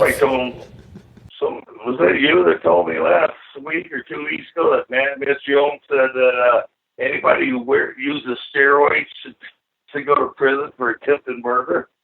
I didn't tell you that, but oh my God. Somebody else did. That's got to be one of the dumbest things I've ever heard in my life. Crime, I think. Yeah, but you never did steroids, Don. They let that dumb son of a bitch drive a car. His mustache did. He should be taking the short school bus everywhere he goes. Yeah, Mitch Trion says a lot of things, but you never did steroids, right? But a lot of guys you fought did. Hell, baby, I donate them, man. I donate them by the bucket. I donate sperm by the bucket to people. That shit to the scientists. I don't need them. I got enough left over for all mankind. Yeah, exactly. You got enough sperm left for all mankind. That's my fucking. You're my hero, Don. You are my fucking hero. By the way, that comedy club you came to that I got banned from, they're bringing me back. Yeah. They're actually bringing me back. They are. Yeah. Congratulations. Congratulations. Did they fire that one gal or what? Yeah. The waitress left. She walked by and I go, "Hey, give it up to the waitress." I'm like trying to hit that later, and then they threw me out. Yeah. Like while I was on stage, I was like this is why they're throwing people out now. What? It's a different world, man. Different world, man. Different world. It is. Everybody's sensitive, overly sensitive. Everybody wants to be offended, which is a candy-ass term to begin with. Yeah, no. Everybody needs to relax. Everyone should be now. Don, I know you were a big Trump supporter. Do you still support the man? You're damn right I'm a Trump supporter. You're damn right. I think he's doing a great job. You know, he's doing as good a job as Reagan did. You know, I mean, crap, this country's been in the fucking toilet for 40 years, you know, since Reagan left office. So Trump's bringing it back. You know, we finally got some respect around the planet. Yeah, I mean, the thing about him, though, is sometimes he says things like, with the whole, when the Nazis were marching, and he's like, well, there were some good people on both sides. I'm like, no, there weren't. There were not good people. And even with Roy Moore, he's like, well, we don't want a liberal. Yeah, but we don't want a fucking child rapist either. I'd rather have a liberal than a child. I mean, stuff like that, it's hard to get behind, but to each his own. He screws up every once in a while. Those are just minor glitches, whereas, you know, liberals, they're fucked up 24 hours a day. There's got to be someone better than anybody. Don, you should run. I would vote for you, for real.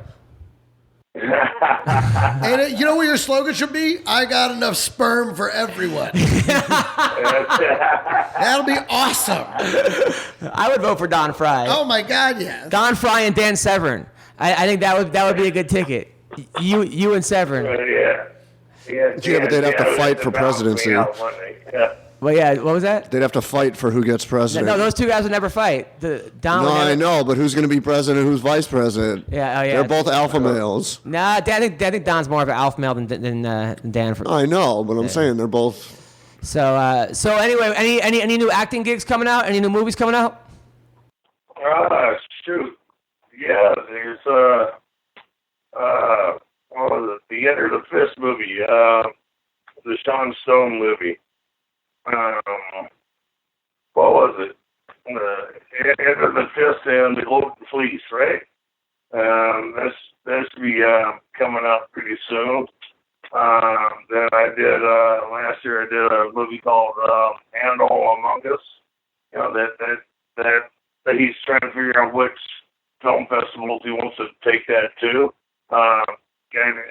Woody did a great job writing and directing that movie. You know, John Woodruff. And so, you know, then there's let's see, Chuck Hank and the San Diego Twins. That should be coming out here pretty soon.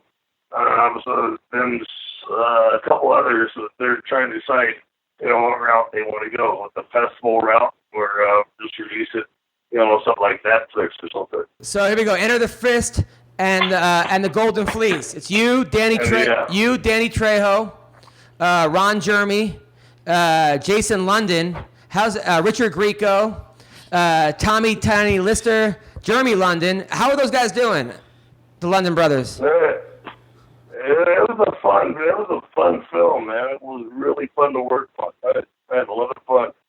Bill Goldberg and I did a fight scene in a car wash. That was like a 15-20 minute fight scene. Small Bill. It was a blast. Michael Winslow's in it. Tommy Davidson is playing a homeless comic. Chuck Zito, Victor Ortiz is in this. Yeah, he's a great guy. He's a lot of fun too, man. This Gene LaBelle, Judo Gene's in it. Yeah. Judo Gene. Yeah, man. Don Frye, you're playing Willie in it. Yeah, this is a good. I like this. Higan Machado's in it. This guy Tehran, a comic I know, is playing Count Bakula. I like this. This is a cool movie. Yeah, it is a good movie. It's a lot of fun. It's a lot of fun. And, Richard Grieco, I mean, that guy's a fantastic actor, man. Just fantastic. It was like when I worked with Stephen Lang and I worked with Michael Pare. And Richard Grieco. You just sit back and you just watch them work, and then you forget what you're doing. Somebody's gonna say, "Hey, it's your line." I mean, oh shit, I'm sorry. Yeah. That's awesome. Yeah, what's his name? Richard Grieco. I loved him in 21 Jump Street. That was that. I remember him. He was in 21 Jump Street. Now, what was I gonna say? So, recently, George Foreman called out Steven Seagal. Who do you think? Oh, really? really. Who do you think wins in that fight? Well, what are you calling up for? A chicken eat contest, or I mean, is a buffet back, or what? They said he said any rules. They fighting or eating? If they were fighting, who do you think wins? Oh hell, man! George Foreman would kill him. George Foreman would kill him. Man. Jeez, you ever see George Foreman hit something? Try him, that guy's a killer. Yeah, Foreman versus Seagal. I would definitely watch that. Hell yeah. He actually called him out, Greg. Foreman, yeah. Well, this Enter the Fist movie. I actually really want to see this now.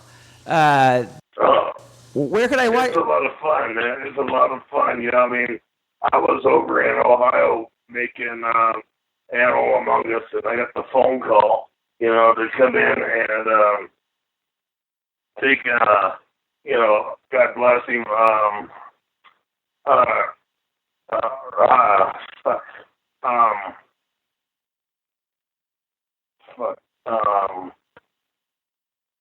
jeez.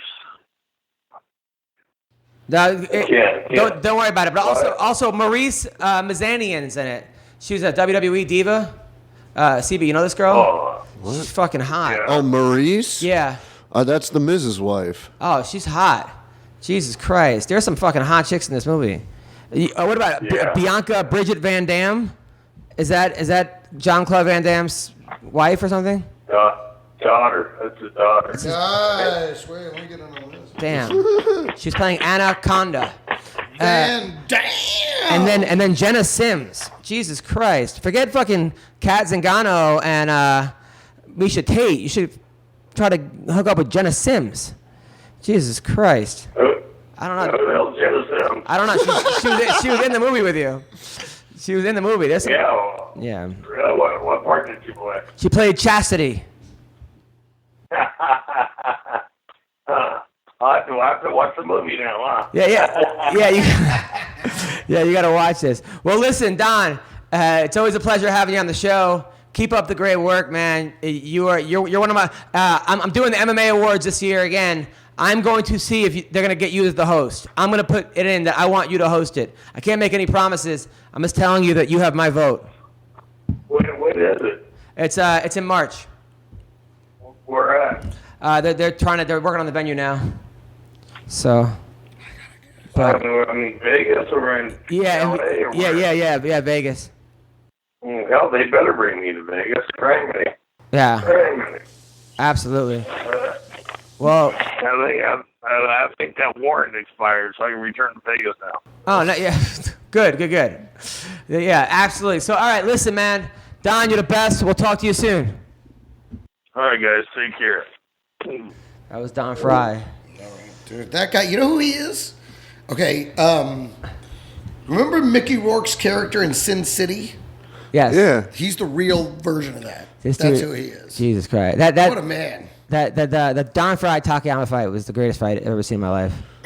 It was, have you ever seen that fight? It was crazy. These two, they grab They're each other holding back of each the other head. by the neck and just keep fucking cracking each You ever other see for it? like 30, Yeah, 45 look at seconds. Here, here, will you bring it up for Greg? But yeah, that's by far the greatest fight I've ever seen in my life. So, Greg, what do you have coming up?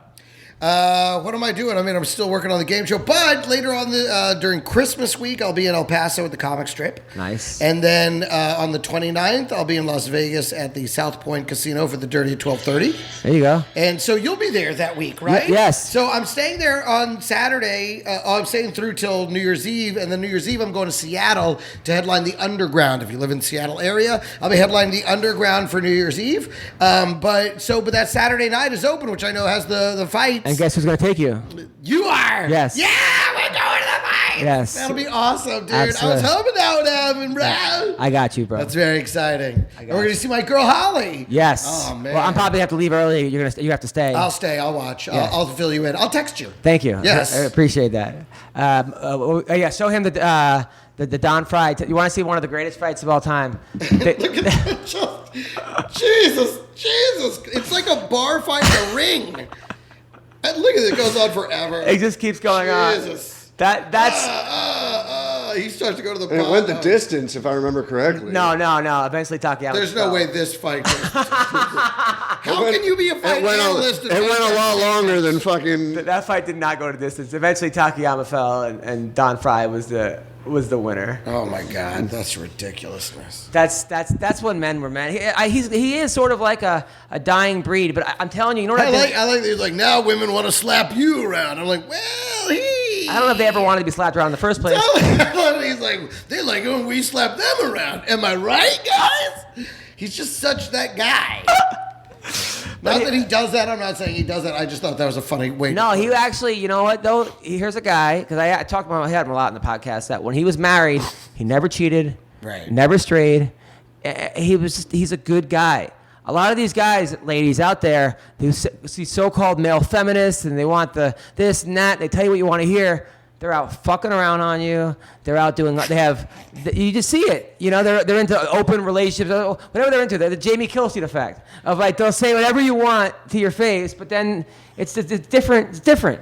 You know, for a guy like Don Frye has a certain moral compass where he lives by his code. Yeah. Him, the Punisher's like that.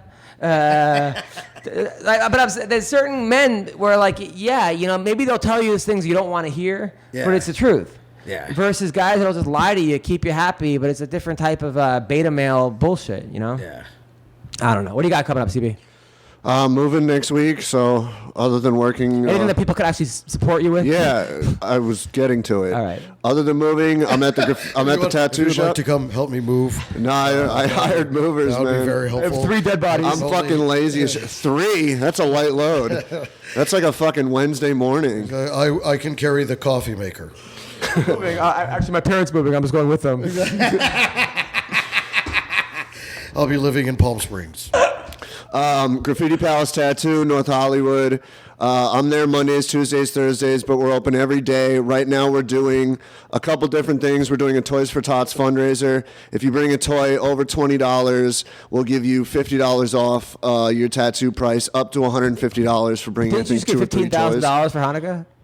This is not paying me. This is paying the artists. Okay. My artists have to make a living too. All right. So you can come in and do that. I discussed a new deal with my co-owner. If you come in and mention MMA Roasted Podcast, we'll give you 10% off whatever tattoo you want to get.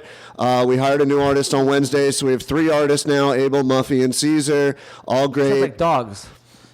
A little bit. Go on. All great artists. Check us out. Instagram, Twitter, Graffiti Palace Tattoo. Facebook, Abel's Graffiti Palace Tattoo. And, come see us, 4427 Lancashire Boulevard, North Hollywood. All right. Awesome. I like it. You know, I've always wanted to get a tattoo. Really? If I decide to get a tattoo, I'm coming to... Anyone else's shop. Yeah, I'm waiting for it. No way! I'm coming to your shop. I still don't know if he actually owns the place. I'm gonna call up one day and be like, no, I just told him what I want to do. I want to be like, who? I was gonna call Somebody up already and- did. Somebody did that like right after I took over, but they asked for CB, which nobody knows me there as CB. So they were like, "Yeah, there's nobody here by the name of CB." Oh, that's interesting. That's not my real name. So The important thing is that you named it after somebody else. Abel's Graffiti. That's great. They know you there as Graffiti Palace. okay, but so they know you there as guy who washes the floor. Is that why they didn't know? you think this kidding. Jew does manual labor? Very good point. yeah. All right, so DJ's the bathroom. all right, listen. Depending on the mood. Next Friday night, I'm at the Laugh Factory in Hollywood at 9:45. If you want free tickets, hit me up. And then Las Vegas, Monday the 25th to the 31st, I'm at the Stratosphere Hotel. Then the first week of January, I'm in Temecula and Pachanga. Then I'm in San Diego. San Diego on January 12th and 13th. And like you said, Underground in Seattle, I'm there the 18th through the 20th at the Underground in Washington. I'm recording my CD there. Oh, nice. So I heard it's a great place to do that. Yeah, you know, it's got because it's kind of, you know, it's got the low ceiling thing, so the laughter really accelerates. Yeah, which is So I love doing the which is New such a big Year's factor. 'cause- You don't realize that as a comic. So many times you're like, man, I think I'm bombing, but the fucking ceiling is so high up. Totally, all the laughter is just escaping right into the air, and you can't even feel it. Remember when they tried to run the club out of the movie theater? Remember that at the Hollywood Highland? Oh, yeah. And it was just like, I mean, it was fun, but you couldn't hear any laughter. 'Cause Yeah. it was, it was a sound absorption room. I know. So it always, no matter what, it sounded like silence. That was the toughest room. I mean, not tough room. The parlor was far worse. But, And let's get Greg Wilson a goddamn Netflix fucking special. that's right, guys. That's right. My Twitter campaign continues. You can just retweet that top tweet on my profile at the Greg Wilson. 1,000%. You deserve it. I mean, appreciate both it, of us actually. Yeah, that's what I'm saying. I mean, it's because we do both deserve it. Yeah. And you should absolutely have one too. I mean, we're the kind of guys that, I sometimes I just want to be like, hey, not all great comedians have big time managers. You know what I mean? Like, there's a lot of us. There's some of us out there. You think Why that's not part do of a the guy who's problem? special who No, tra- that is the problem. Like, Because is it's that- all kind of a corporate thing where the guy over there is listening to 3 Arts. He's listening to Brilliant, which you want to, because those are the guys that kind of run this stuff. I know so many people that do comedy like 3 times a week, and it's like just average, and they do average at every club. And Well, every time somebody gets a TV show. Totally, because they're managed by 3 Arts. Or like Yeah. somebody gets a TV show and we come on the podcast and no names listed, but like you're like they don't deserve a TV show. They could barely do 30-minute special. Think about it though. I know a couple comics that got Showtime specials, and it did absolutely nothing for their career. No, absolutely. That's most Showtime. All they did was like burn their material, basically. And the same is true with Comedy Central now. I mean, guys get half hours. I mean, we have a friend in common that did an hour, and I was like, hey man, we gotta celebrate. He's like, man, I gotta push this thing. Like, they're really putting on him to promote his hour. I have a good friend who was a great comic, one of the best. I mean, he would kill. He would be the kind of guy that I would recommend to a show. I'd be like, I remember Brett Ernst used to run this room, and I got him the gig, and then the next day, who else do you have? That's how good he was, right? Because they're like, and Peter Berman is his name, right? Yeah. And Peter Berman was one of the best, and he did like, back when it was for Kilborn, like twice, 3 times. Then he had a half-hour special. And now he does comedy like a couple times a year. He opened up a dog store with his a pet store with his wife, and they run a pet store, and that's like he's out of it. He had a half-hour special 5 years ago. It did, and now he's running. He's not even doing comedy anymore because he just got fucking sick of it. He got sick of traveling. He's got 2 kids. But it's funny though because Mark Maron goes to his like pet shop. He's telling me the story. So I probably shouldn't tell the story, but whatever. So Mark Maron was like buying stuff for his cats, and he would always talk to him, and they became friends. And then Maron's like, I'm gonna put you in one of my TV shows on Maron.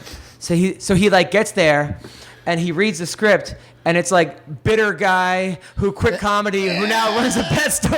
He's like, I remember that he told the story outside of the Dime one night. Like, what the fuck? Like, he almost walked out. He's like, I'll do it, but Let's do it because I mean it pays. I need the credit, but fuck you. And they made him audition for it too. Oh, that's hysterical. It's insane. It's this business. It's like that's a sweet dick move. What a sick burn. That's a sick burn right there. But like, look, you have to love it. The only reason I do this gig is because I love it. Oh, sure. And because when I'm on stage, there's no better, except for maybe busting a nut, like with that 3 seconds.